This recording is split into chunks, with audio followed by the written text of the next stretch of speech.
अभिजीत दीपके कभी भी छात्रों का चेहरा नहीं रहे हैं। वो विपक्ष की एक पार्टी का चेहरा रहे हैं और उसी के मैंडेट को आगे बढ़ा के पूरे कहीं ना कहीं फॉरेन फंडिंग का उपयोग करके अपनी पूरी राजनीति को चमकाने की कोशिश की है। दिल्ली के बगल में ही पंजाब है और पंजाब में भी पेपर लीक हुए, 3 बच्चों ने सुसाइड किया, उसके लिए भी दीपके का कोई बयान नहीं आया। बीजेपी कांग्रेस की और आम आदमी पार्टी का प्लान बी था, जैसे बी टीम होती है। जंतर मंतर पर जुटे थे, उनके प्रोटेस्ट को देख रहा था तो भारत विरोधी नारे लग रहे थे, देश विरोधी नारे लग रहे थे, अफजल गुरु के नारे लग रहे थे, देश को काटने की बात चल रही थी, अल्लाह को आगे बढ़ाने की बात चल रही थी, राम को पीछे भगाने की बात चल रही थी। देश के छात्रों को, स्टूडेंटों को सीखना चाहिए कि इतना बड़ा प्रोटेस्ट जो 25 जुलाई से चल रहा है, उस प्रोटेस्ट में एक भी ऐसी घटना सामने नहीं आई जहां पर सरकारी संसाधनों के साथ खिलवाड़ हो, पुलिस वालों के साथ मारपीट हो, किसी महिला पत्रकार के साथ छेड़छाड़ किया जा रहा हो या अपने ही किसी भाग में किसी दूसरे देश से फंडिंग लेके उसको पोषित करने की बात हो। नमस्कार, मैं हूं माही सिंह और आप देख रहे हैं द न्यूज़पेपर। सीजेपी का प्रोटेस्ट आपने देखा, वहीं एक तरफ दूसरा प्रोटेस्ट चल रहा है झारखंड में। लेकिन झारखंड के प्रोटेस्ट में सबके फ़ोन खराब हो चुके हैं, कोई नहीं देख रहा है। और सीजेपी जो सबसे बड़ी पार्टी निकली थी छात्रों के लिए, स्टूडेंट के लिए, अभी तक एक पोस्ट उनके पेज पर नहीं डला है झारखंड के स्टूडेंट के लिए। और वहाँ के स्टूडेंट फ़ोन कर रहे हैं और दीपिका को बुला रहे हैं कि सर आ जाइए, हमारी थोड़ी हेल्प करिए, मदद करिए, हमें इंसाफ दिलाइए।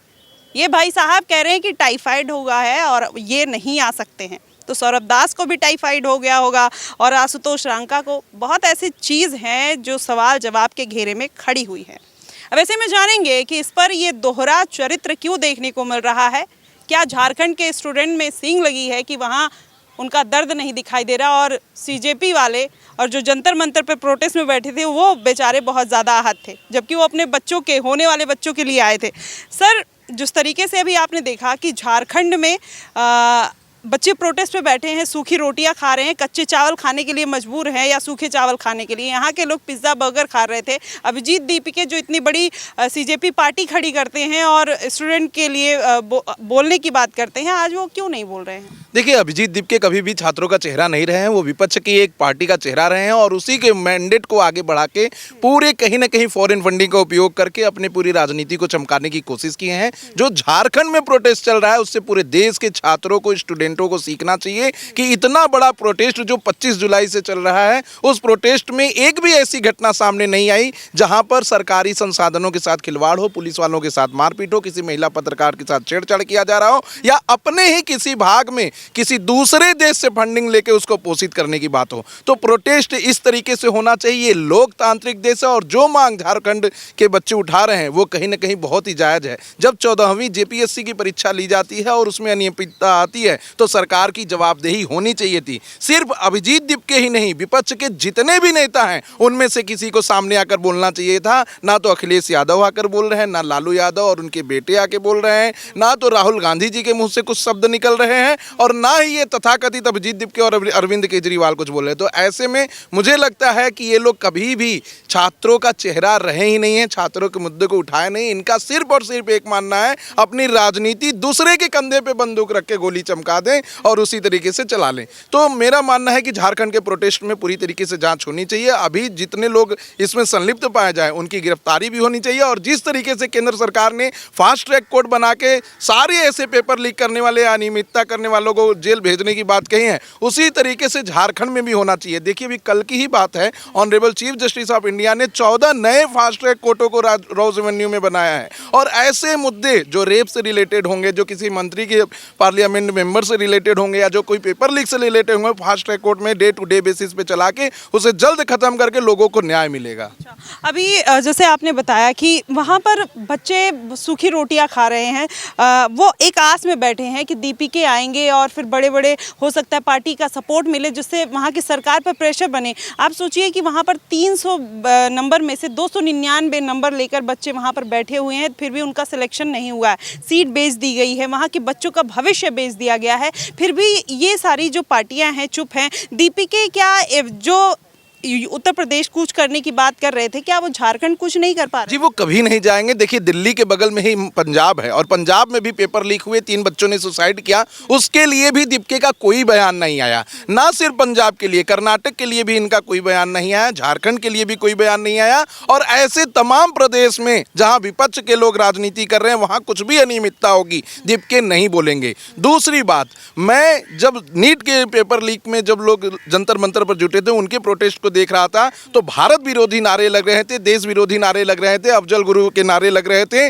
देश को काटने की बात चल रही थी, अल्लाह को आगे बढ़ाने की बात चल रही थी, राम को पीछे भगाने की बात चल रही थी। और महाराज करके प्रेमानंद जी को बोलने पर लोगों को कहा जा रहा था कि यह मनुवाद की सोच है। लेकिन ऐसा कुछ भी झारखंड में नहीं देखा गया। वहां पर कोई छात्र नेता नहीं है, वहां सिर्फ छात्र हैं और छात्र जो अपने आप पे बीती है वो बात जनता के सामने रख रहे हैं। और बहुत ही मार्मिक बात है, एक छात्र के द्वारा ये कहा गया कि क्या झारखंड सिर्फ कोयले के लिए, हम पूरे देश को रोशनी दे रहे हैं और हमारे यहाँ रोशनी कब होगा। तो कहीं ना कहीं ऐसी बातों को सरकार को, जनता को समझना चाहिए। और मुझे, मेरा मानना है कि हाई कोर्ट जो रांची में स्थित है झारखंड में, उसमें इस पूरे मैटर को सुओ मोटो लेके ये पूरी जांच सीबीआई को दे देनी चाहिए। नहीं तो ऐसे में ये कहीं से भी छात्रों के साथ सही नहीं होगा।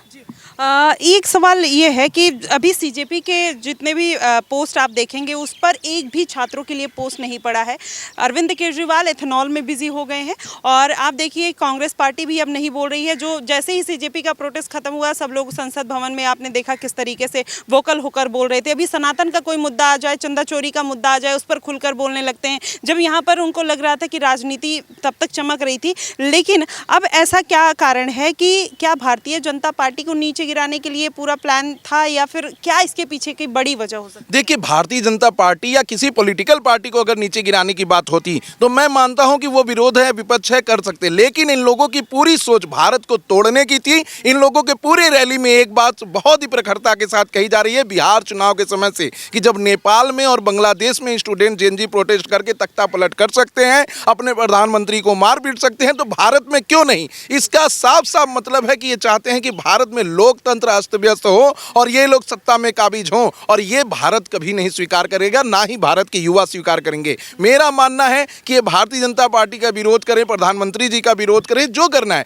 लेकिन विरोध लोकतांत्रिक तरीके में होना चाहिए, संवैधानिक तरीके से होना चाहिए। प्रधानमंत्री जी को ऐसे अपशब्द बोलकर नहीं होना चाहिए। देखिए अभी एक बच्ची जो प्रधानमंत्री जी के लिए इतने बुरे बुरे शब्द बोली थी, उनकी मां ने आके मीडिया में माफी मांगी और प्रधानमंत्री जी का धन्यवाद दिया कि उस बच्ची के खिलाफ कोई एफआईआर नहीं हुआ। और ऐसे बच्चों के खिलाफ अगर एफआईआर हो जाता है तो जीवन में ना तो ये सरकारी नौकरी पाएंगे, ना किसी दूसरे देश में जा सकते हैं घूमने के लिए, और ना ही अपनी कोई एमएनसी या किसी भी जगह इनका कैरियर आगे नहीं बढ़ सकता। लेकिन प्रधानमंत्री जी ने बहुत बड़ा दिल दिखाया कि इन सभी लोगों के खिलाफ अपने एफआईआर को हटा लिया। और ये आसान नहीं होता है। उत्तर प्रदेश और बिहार में अगर माँ बहन की कोई गाली दे दे तो उतने पे ही लोग जान ले लेते हैं। तो एक प्रधानमंत्री को आप इतना सब कुछ बोल रहे हैं और वो आपको माफ कर रहा है, तो मुझे लगता है बहुत बड़ी बात है। लोगों को स्वीकार करना चाहिए कि लोकतांत्रिक देश में लोकतंत्र के हिसाब से आप विरोध करिए। विरोध में सबका हाथ होना चाहिए, सब कोई अपने सवाल पूछ सकते हैं, लेकिन इस तरीके का विरोध ना करें कि लोकतंत्र के ऊपर प्रहार हो।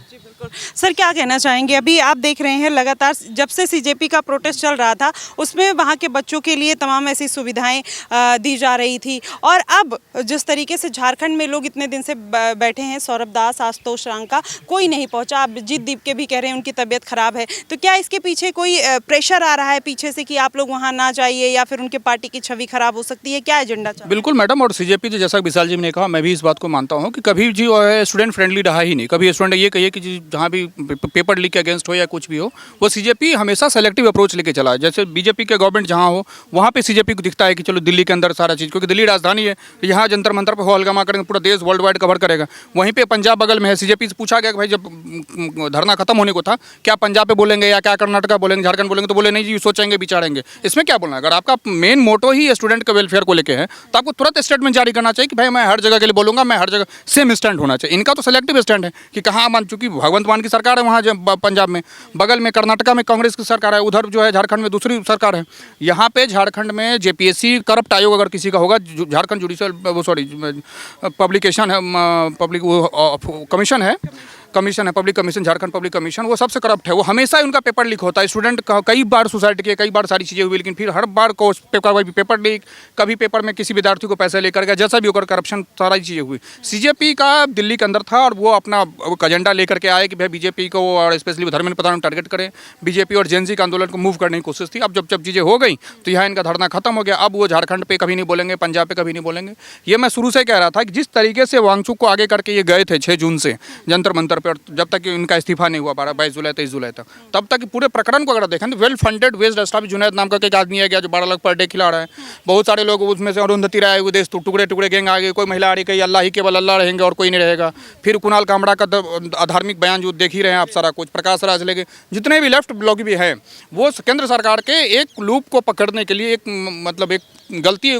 देखिए सीजेपी का जो प्रोटेस्ट था बेसिकली कह तो रहते हैं स्टूडेंट के लिए, स्टूडेंट को था नहीं। उसी टाइम नीट का पेपर लीक हो गया और उसमें कहते हैं ना आग में चिंगारी लगने वाली बात, तो वो चीज़ें हुई। लेकिन मैं मानता हूँ कि यही सीजेपी का डबल स्टैंडर्ड यहाँ दिखाता है कि अब झारखंड में एक पोस्ट तक नहीं है, कोई नहीं। अगर मान लीजिए अब जी देखिए हेल्थ किसी का भी इशू हो सकता है, हम बीमार पड़ सकते कोई, लेकिन सब लोग एक साथ बीमार पड़ जाए, सब लोग एक साथ, चलो बीमार भी पड़ सकते हैं आप डॉक्टर केयर में हैं, आप व्हाट्सएप या फेसबुक या इंस्टाग्राम या ट्विटर इतने डिजिटल फॉर्म है, क्योंकि आपका सीजेपी का प्रोटेस्ट ही जो हुआ डिजिटली हुआ। आप डिजिटल पे एक पेज बनाए, वहाँ से बढ़ता गया, आप डिजिटल पे लगाते कि भाई सारा, लेकिन आप डिजिटल पे कहीं नहीं, ना कश्मीर की ना आप पंजाब की कोई बात करते, कर्नाटक की बात करते हैं वो।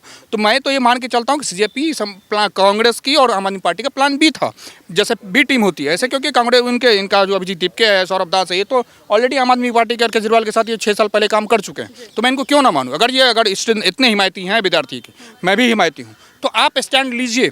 आप झारखंड की बात को आप हम कह रहे ट्विटर पे उठाइए, एक्स पे उठाइए तो सही, लेकिन आप वो भी नहीं कर रहे हैं। तो मैं मानता हूँ जिस तरीके से चीज़ें कर रहे हैं वो दोहरापन है, दोहरा चरित्र दिखाता है, और इस तरीके जनता को। एक अरुंधति रॉय का फिर से एक बयान आया है जिसमें उन्होंने बोला कि सीजेपी के प्रोटेस्ट में मुसलमानों ने खुलकर एक राहत की सांस ली, नहीं तो यहाँ पर उनको घुटन महसूस हो रही थी। इस तरीके की बातें कह रही हैं। अब जनता उस पर रिएक्शन दे रही है कि इनको अगर इतनी घुटन हो रही है तो पाकिस्तान और बांग्लादेश चले जाएं। तो इस तरीके की वामपंथी विचारधारा के तहत मार्क्सवादी जो सोच है बार बार वो पनपती क्यों है और इनको सह कौन दे रहा है? बिल्कुल हमारी समझिए कि टॉलरेंस है कि हम जो इनको सहते हैं, यही इनको अगर बहुत दिक्कत है बहरीन चले जाएं, सीरिया चले जाएं, जहाँ पे सरिया लॉ है वहाँ चले जाएं, ये वहाँ कहीं नहीं जाएंगी, ये भारत में ही खाएंगी। और सीधी सी बात, अरुंधति राय देश टुकड़े में जितने भी आपके JKLF के नेता हैं उनके साथ उनकी फोटोज हैं, वो कश्मीर को भारत का हिस्सा नहीं मानती। उसको सीजेपी ने जिस दिन मंच पे दिया था, मैं समझ गया था कि एक तो पहले से मुझे डाउट था, लेकिन जिस दिन अरुंधति रॉय आए, कुणाल कामड़ा और प्रकाश राज टाइप लोग आए, जितने टुकड़े टुकड़े गैंग हैं, ये तो JNU में खुला सपोर्ट करती हैं। ये तो तमाम अपने लेखनी के द्वारा भी इनको कई बार वो कह चुकी भारत का हिस्सा नहीं है और सारी चीज़ें। अगर आप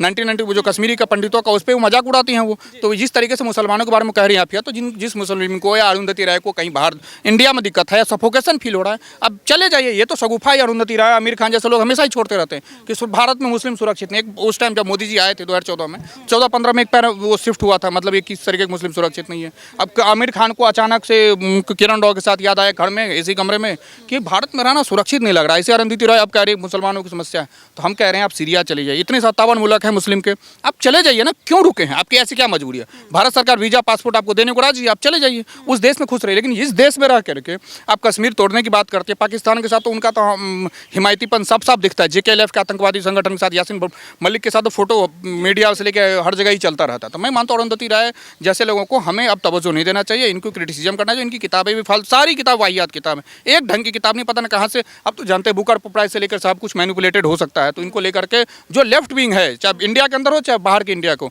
वो इनको प्रमोट करता है और फिर ये दिखा नहीं जी ये माइनॉरिटी के वॉइस है। ये माइनॉरिटी के वॉइस कुछ नहीं है, ये सिर्फ तो देश तोड़ने की बात करते। मैं तो चाहता हूँ कि NSA लग के इनको अंदर करना चाहिए। तो ये मेरा स्टैंड है। ये स्टैंड है। सर आप क्या कहना चाहेंगे? जिस तरीके से अभी सीजेपी का प्रोटेस्ट आपने देखा चला, उसमें तो बहुत लोगों ने बढ़ चढ़ कर हिस्सा लिया, लेकिन वही झारखंड में कोई भी मतलब अभी जितने लेफ्ट विंग के पत्रकार हैं वो भी नहीं जा रहे हैं। रवीश कुमार अब खुलकर ये बोल दिए हैं कि मतलब यूट्यूबर्स जो हैं हर स्टेट में नहीं पहुंच सकते। क्या उनको फंड्स की कमी है कि जो वहाँ के स्टूडेंट के लिए आवाज़ नहीं उठा पा रहे हैं? देखिए, सबसे पहले जब झारखंड की बात करेंगे तो वहाँ पे गवर्नमेंट का कोलिजन किसके साथ है, तो कांग्रेस की कोलिजन उनके साथ है। और ये जो कॉकरोच जनता पार्टी है वो कांग्रेस का ही एक सब पार्टी है, जिसकी वजह से ये पूरा अपोजिशन उसको सपोर्ट दे रहा था। अब उनके गवर्नमेंट में ऐसा ढेर सारे पेपर लीक तो आम बात है, वहाँ पे पेपर लीक आम बात है। वहाँ पे अगर आपको नौकरी पानी है तो आपने रेट लिस्ट देखा होगा, 1.5 करोड़ DSP के लिए, SDM के लिए, ठीक है, डॉक्टर बनने के लिए सारी चीज़ें मिलती हैं। तो अब जब बात ऐसी आ रही है कि उनके गवर्नमेंट के ऊपर सवाल उठ रहा है, तो वो अपनी आँख कान नाक हर चीज़ बंद कर ले रहे हैं ताकि मुझे कुछ सुनाई नहीं दे रहा है। और ये अब जनता को भी जागनी पड़ेगी। और ऐसे पत्रकार जो बोलते हैं कि अब वहाँ जाने के लिए सक्षम नहीं है, यूट्यूब से जो पत्रकारिता करते हैं वो जाने के लिए सक्षम नहीं है, तो भाई यूट्यूब से पत्रकारिता करके सामने वहाँ अपने किसी कैंडिडेट को भेज दो।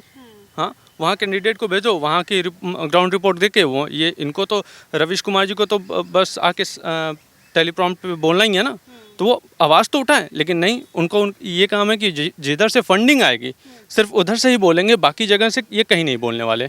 आप क्या कहना चाहेंगे इस पे? देखिए, जैसे अभी हमारे सर ने बताया कि उनका कोलिजन झारखंड में कांग्रेस वालों के साथ है। तो जहाँ तक अभी सीजेपी की बात है, सीजेपी कोई छात्र के लिए प्रोटेस्ट नहीं कर रहा था, ये बस सरकार की नाकामी दिखाने की कोशिश कर रहा था, जो कि नाकामी थी ही नहीं। लेकिन जो कांग्रेस के एरा में जो पेपर लीक हुए उन पे कोई बात नहीं करेगा, क्योंकि उस टाइम सरकार थी कांग्रेस की, तो वो अपने कमियों को क्यों दिखाएंगे। तो वैसे ही अभी ये आँख नाक कान बंद करके बैठे हुए हैं, जैसा कि अभी सर ने बताया था। तो देखिए, बिल्कुल अभी जिस तरीके से आपने देखा, लेफ्ट विंग के जो पत्रकार हैं वो भी पूरी तरीके से एक्टिव थे, लेकिन यहाँ पर इतने सिलेक्टिव पॉलिटिक्स खेलते हुए नजर आ रहे हैं। इनका जो नैरेटिव है बहुत अलग है। रवीश कुमार सर जो बार बार ये कह रहे हैं कि यूट्यूब के जो लोग हैं इतनी दूर तो नहीं पहुँच सकते हैं, तो मुझे लगता है कि एक बार उनको सीजेपी का भी प्रोटेस्ट देखना चाहिए कि जो वहाँ पर गाजा फ़िलिस्तीन के लिए 2 महीने तक आवाज़ उठाए लगातार। बस उनके प्लेटफॉर्म पर आप वीडियो देखेंगे, बस एक ही चीज़ का वीडियो चला, और जो अभिजीत दीप के 22-26 मिलियन यहाँ पर लेकर बैठे हैं, और जिन स्टूडेंट के नाम पर आज वो इतनी बड़ी पार्टी के तौर पर देखे जा रहे हैं, आज वो भी स्टूडेंट के लिए आवाज़ नहीं उठा रहे हैं, तो कहीं ना कहीं बड़ा क्वेश्चन मार्क लगता हुआ नजर आ रहा है। आप क्या कुछ कहेंगे इस पूरे मुद्दे को लेकर, आप हमें ज़रूर बताइएगा। फिलहाल के लिए बस इतना ही। देश और दुनिया की तमाम खबरों के लिए हमारे साथ बने रहिएगा द न्यूज़पेपर पे। धन्यवाद।